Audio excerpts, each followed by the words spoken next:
Hey everyone, welcome back to Runs and Acceleration with your hosts Buhan and Akash. So today we're going to be tackling a little bit, looking at the world of F1 and kind of previewing the upcoming British Grand Prix. This is going to be a very interesting race. Just because of the nature of this track and how you've got, I'd say, good opportunities for everyone. You've got very fast corners. You've got good straights. Some slow corners in some sectors. So that's why this is going to be a good way to kind of, I would definitely say, assess performance, especially for midfield teams and even for the top teams, I would say. But Ruhan, kick us off. I don't know where do you want to start of looking at this season so far? Season so far has been a roller coaster. Mm-hmm. After like Australia, Akash's expressions say it all. After Australia, it was like, oh my God, Ferrari is the giant. They're rolling away with it, and everyone just kind of underestimated Red Bull, and Red Bull's just like, all right, let us give you a taste of what we can offer, and they won six in a row. Yep. Good racing in a few of them between him and Leclerc. I think they've both still been in top form. Mm-hmm. Leclerc made a big error in Imola, cost him at least 10 points there. Yeah. Could have been third, ended up being sixth, I think. Could have actually been second, so that's why I'm saying 10 points. So that was that. And oh my God, Ferrari, what the hell are you doing with your reliability? Two races, yeah. Leclerc is leading comfortably. Yeah. Like cakewalk. Mm-hmm. And the engine is gone. Yeah. What the hell is happening? It's everyone complained in the beginning of the season about Red Bull's reliability issues and stuff like that, but now I don't think I've heard any kind of conversation in the last couple of weeks about that. It's all been about Ferrari. But I'm gonna switch gears just a little bit because you were kind of talking about Ferrari. I was thinking about leaving this a little bit later for this episode, but I'm just gonna get straight into it. I have been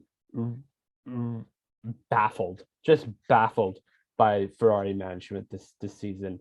It has been a joke. Like I cannot even describe what has been the garbage that is. I know I'm being a little bit blunt here, but that is just garbage that's coming out of Ferrari right now from management.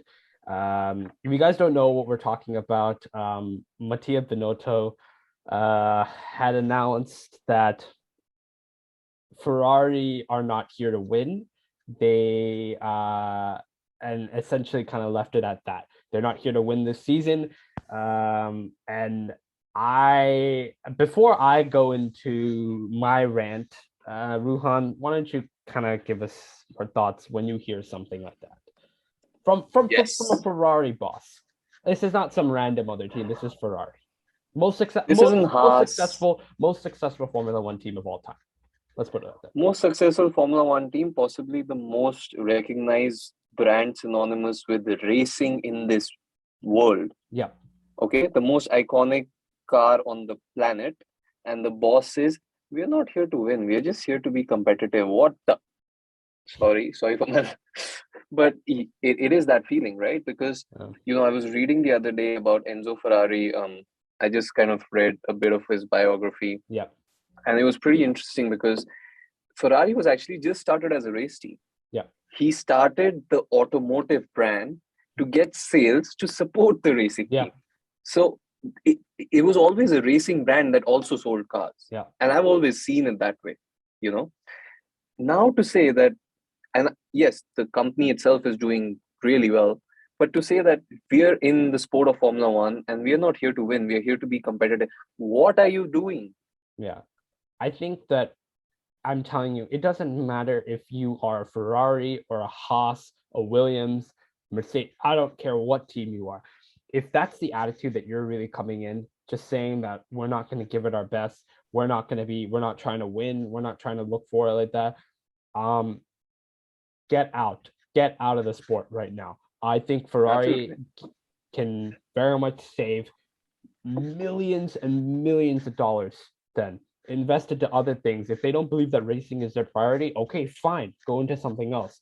go Or if and you don't believe you can cut it in Formula One anymore, invest more in your GT yeah, programs or whatever. yeah, Do not be in the fastest sport of them all and say we are not looking to be the yeah, fastest. I know what he's trying to do. He's just trying to posture the team to say that even if we come second this season, guys, we are still on an upwards trend and we are looking to win. But I'm sorry, you won 2 out of the first 3 races. yeah, Your car is clearly still the fastest. It's very easily the fastest on the Saturday. yeah. Leclerc's performances have destroyed everyone else in qualifying. Mm-hmm. Okay, so the problem is not the car. Do not blame the car again. Yeah. And do not blame the drivers because you set up a car. Carlos Sainz had his issues, but he's still pushing. Yeah. Canada, he pushed the hell out of that car. Mm-hmm. And fair enough. We had Achilles' heel, which was the top speed, so he couldn't overtake Verstappen. I understand. Yeah. But the problem is, one, I don't know why the engine power suddenly gone down. Yeah. Okay. We can extract more speed. Leclerc, I know he had a great recovery from starting last because of an engine penalty, coming back all the way to fifth, but he could have easily been on the podium with safety cars. Yeah. The issue was again strategy and the setup. He literally came on radio and said, I have no grip. Mm-hmm. And you could see it on TV. Every time he went into a corner, the moment he put his foot on the accelerator, the rear just like almost went into Yeah. a half spin. Mm-hmm. And if you don't have that confidence, how are you going to overtake? Exactly. So he could have salvaged a lot more points. And I think similar thing happened with Carlos. So we need to get our setups right. Yeah. We need to get the strategy right for once. Monaco was a freaking joke. Yeah. Okay. Running 1 and 2 on the one track where it's almost impossible to overtake, plus it's raining. Yeah. And you come second and fourth. The guy who's leading the championship comes fourth.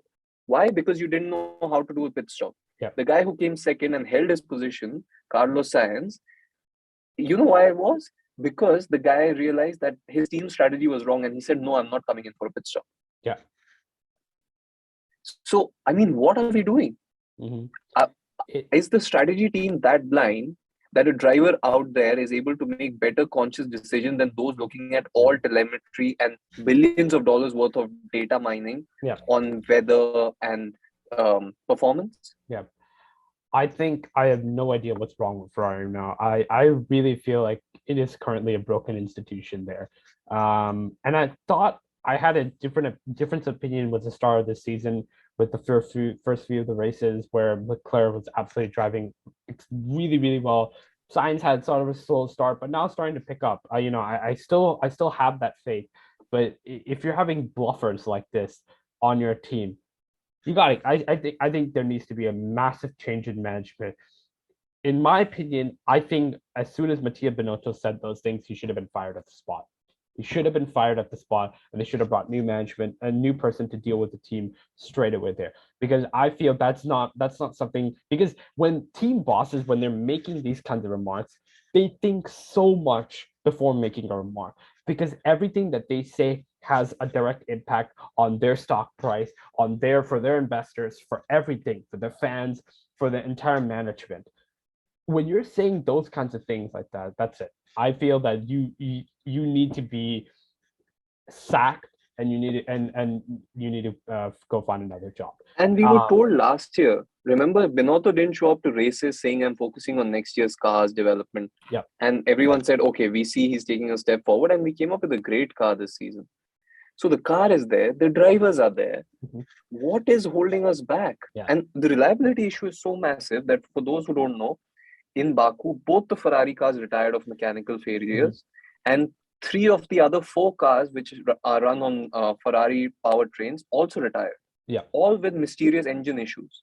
Yeah. And Ferrari doesn't even know what the issue is. In fact, Haas actually said they don't even know which part is malfunctioning because they get their parts from Ferrari. Yeah.